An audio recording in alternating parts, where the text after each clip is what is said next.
Friends, ಇವತ್ತು ನಾವು ಯುವ ನಿಧಿಯನ್ನು ಆಗಸ್ಟ್ ತಿಂಗಳ ಸೆಲ್ಫ್ ಡಿಕ್ಲರೇಷನ್ ಹೇಗೆ ಮಾಡುವುದು ಅಂತ ನಾನು ಈ ವಿಡಿಯೋದಲ್ಲಿ ಹೇಳ್ತೀನಿ. ಮೊದಲಿಗೆ ನನ್ನ ಚಾನಲ್ನ ಫಸ್ಟ್ ಟೈಮ್ ಯಾರು ನೋಡ್ತಾ ಇದ್ದೀರಾ ಅವರು ನನ್ನ ಚಾನಲ್ಗೆ ಲೈಕ್, ಶೇರ್, ಸಬ್ಸ್ಕ್ರೈಬನ್ನು ಮಾಡಿ. ವಿಡಿಯೋ ಸೆಲ್ಫ್ ಡಿಕ್ಲರೇಷನ್ ಹೇಗೆ ಮಾಡುವುದು ಅಂತ ಹೇಳ್ತೀನಿ ನೋಡಿ. ಸೆಲ್ಫ್ ಡಿಕ್ಲರೇಷನ್ ಹೇಗೆ ಮಾಡುವುದಪ್ಪ ಅಂತಂದರೆ, ಮೊದಲಿಗೆ ಗೂಗಲ್ ಕ್ರೋಮನ್ನು ಓಪನ್ ಮಾಡಿದ ನಂತರ ಇಲ್ಲಿ ಸೇವಾ ಸಿಂಧು ಅಂತ ಸರ್ಚ್ ಮಾಡಿ.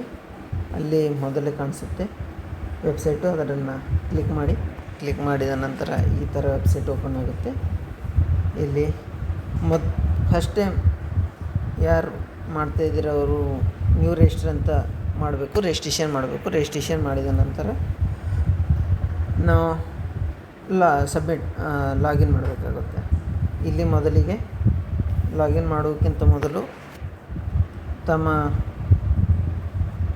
ಇಮೇಲ್ ಐ ಡಿ ಅಥವಾ ಮೊಬೈಲ್ ನಂಬರ್ ಮತ್ತು ಪಾಸ್ವರ್ಡ್ ಹಾಕಿ ಕ್ಯಾಪ್ಚರನ್ನ ಹಾಕಿ ಸಬ್ಮಿಟ್ ಮಾಡಬೇಕು. ಈ ಥರ ನಮಗೆ ವೆಬ್ಸೈಟ್ ಶೋ ಆಗುತ್ತೆ. ಶೋ ಆದ ನಂತರ ಮೊದಲಿಗೆ ನಾವು ಇದರಲ್ಲಿ ಅಪ್ಲೈ ಫಾರ್ ಸರ್ವಿಸ್ ಅಂತ ಹೋಗಬೇಕು. ಅಲ್ಲಿ ವೇವ್ ಆಲ್ ಅವೈಲೇಬಲ್ ಸರ್ವಿಸಸ್ ಅಂತ ಬರುತ್ತೆ, ಅದರ ಮೇಲೆ ಕ್ಲಿಕ್ ಮಾಡಬೇಕು. ಕ್ಲಿಕ್ ಮಾಡಿದ ನಂತರ ನಮಗೆ ಈ ಥರ ತೋರಿಸುತ್ತೆ. ಇಲ್ಲಿ ಸರ್ಚ್ ಆಪ್ಷನ್ನಲ್ಲಿ ಹೋಗಿ ಯುವ ನಿಧಿ ಅಂತ ಸರ್ಚ್ ಮಾಡಿದ್ರೆ ಅಲ್ಲಿ ಯುವ ನಿಧಿ ಅಪ್ಲಿಕೇಶನ್ ಸ್ಟೇಟಸ್ ಅಂತ ಬರುತ್ತೆ.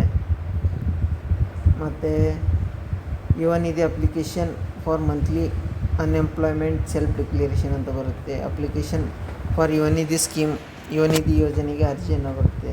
ನಾವು ಏನು ಮಾಡೋದಪ್ಪ ಇದೆ ಅಂದರೆ ಆಗಸ್ಟ್ ತಿಂಗಳ ಸೆಲ್ಫ್ ಡಿಕ್ಲರೇಷನ್ ಮಾಡೋದಿದೆ. ಅದರ ಸಲುವಾಗಿ ನಾವು ಮೊದಲಿಗೆ ಈ ಅನ್ಎಂಪ್ಲಾಯ್ ಸೆಲ್ಫ್ ಡಿಕ್ಲರೇಷನ್ ಮೇಲೆ ಕ್ಲಿಕ್ ಮಾಡಬೇಕು. ಕ್ಲಿಕ್ ಮಾಡಿದ ನಂತರ ಈ ಥರ ಬರುತ್ತೆ. ಅದರಲ್ಲಿ ಮೊದಲಿಗೆ ಆಧಾರ್ ಅಥೆಂಟಿಕೇಷನ್ ಅದರ ಮೇಲೆ ಕ್ಲಿಕ್ ಮಾಡಬೇಕು. ಸರ್ವರ್ ಬಿಸಿ ಇರೋ ಕಾರಣ ತೋರಿಸ್ತಾ ಇಲ್ಲ. ಈ ಥರ ಓಪನ್ ಆಗುತ್ತೆ.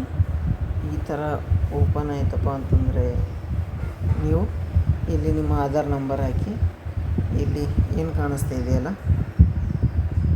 ಇದರ ಮೇಲೆ ಕ್ಲಿಕ್ ಮಾಡಿ OTP ಅಂತ ಮಾಡಬೇಕು. OTP ಅಂತ ಮಾಡಿದ ನಂತರ ಜನರೇಟ್ OTP ಅಂತ ಮಾಡಬೇಕು. ಜನರೇಟ್ OTP ಆದ ನಂತರ ನಮ್ಮ ಮೊಬೈಲ್ಗೆ ಒಂದು OTP ಬರುತ್ತೆ. ಆ OTPಯನ್ನು OTPಯನ್ನು ಬಂದ ನಂತರ OTPಯನ್ನು ಇಲ್ಲಿ ಹಾಕಬೇಕು. OTP ಹಾಕಿದ ನಂತರ ಸಬ್ಮಿಟ್ ಮಾಡಬೇಕು. ಸಬ್ಮಿಟ್ ಮಾಡಿದ ನಂತರ ನಮಗೆ ರಿಟರ್ನ್ ಇಲ್ಲಿ ಕ್ಲಿಕ್ ಹಿಯರ್ ಟು ರಿಟರ್ನ್ ಅಂತಿದೆ, ಅದರ ಮೇಲೆ ಕ್ಲಿಕ್ ಮಾಡಬೇಕು. ಕ್ಲಿಕ್ ಮಾಡಿದ ನಂತರ ಇಲ್ಲಿ ಗೆಟ್ ಆಧಾರ್ ಡೀಟೇಲ್ಸ್ ಅಂತ ಇದೆ, ಅದರ ಮೇಲೆ ಕ್ಲಿಕ್ ಮಾಡಬೇಕು. ಗೆಟ್ ಆಧಾರ್ ಡೀಟೇಲ್ಸ್ ಮೇಲೆ ಕ್ಲಿಕ್ ಮಾಡಿದ ನಂತರ ನಮ್ಮ ಡೀಟೇಲ್ಸನ್ನು ತೋರಿಸ್ತಾರೆ. ನಮ್ಮ ಎಲ್ಲ ಡೀಟೇಲ್ಸನ್ನು ತೋರಿಸ್ತಾರೆ. ಅದನ್ನು ನೋಡಿಕೊಂಡು ನಾವು ಇಲ್ಲಿ ಡೊಮಿಸೈಲ್ ನಾನು ಕರ್ನಾಟಕ ರಹವಾಸಿಯಾಗಿರುತ್ತೆ, ನಾನು ಸ್ವಯಂ ಉದ್ಯೋಗಿ ಅಲ್ಲ ಅಂಥೇಳಿ ಎಲ್ಲ ಇದೆ. ಅದನ್ನು ನಾವು ಎಸ್ ಅಂತ ಮಾಡಬೇಕು. ಎಸ್ ಅಂತ ಮಾಡಿದ ನಂತರ ಕ್ಯಾಪ್ಚರ್ ಕೇಳ್ತಾರೆ. ಆ ಕ್ಯಾಪ್ಚರ್ ಮೇಲೆ ಕ್ಲಿಕ್ ಮಾಡಬೇಕು. ಕ್ಯಾಪ್ಚರನ್ನು ಹೊಡಿಬೇಕು.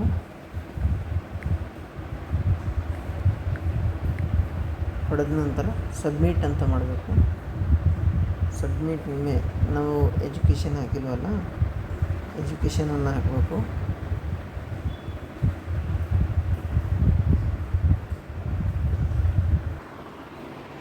ಈ ಥರ ನಮ್ಮ ಎಲ್ಲ ಡೀಟೇಲ್ಸನ್ನು ತೋರಿಸ್ತಾರೆ. ಡೀಟೇಲ್ಸನ್ನು ನೋಡಿಕೊಂಡು ಯಾವುದಾದ್ರೂ ನಮಗೆ ಎಡಿಟ್ ಮಾಡೋದಿದ್ದರೆ ಎಡಿಟ್ ಮಾಡಬೇಕು. ಇಲ್ಲ ಅಂತಂದರೆ ಸಬ್ಮಿಟ್ ಬಟನನ್ನು ಕ್ಲಿಕ್ ಮಾಡಬೇಕು. ನಾವು ಸಬ್ಮಿಟ್ ಮಾಡಿದ ನಂತರ ನಮಗೆ ಈ ಥರ ಒಂದು ಕೊಡ್ತಾರೆ.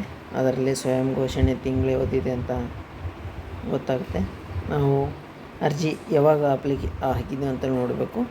ಅದನ್ನು ನಾವು ಒಂದು ಪ್ರಿಂಟರ್ ಇಟ್ಕೋಬೋದು, ಅಥವಾ ಇಲ್ಲ ಅಂದರೆ ನಮ್ಮ ಮೊಬೈಲಲ್ಲಿ ಎಕ್ಸ್ಪೋರ್ಟ್ PDF ಇದೆ, ಅದನ್ನು ಮಾಡಬೇಕು.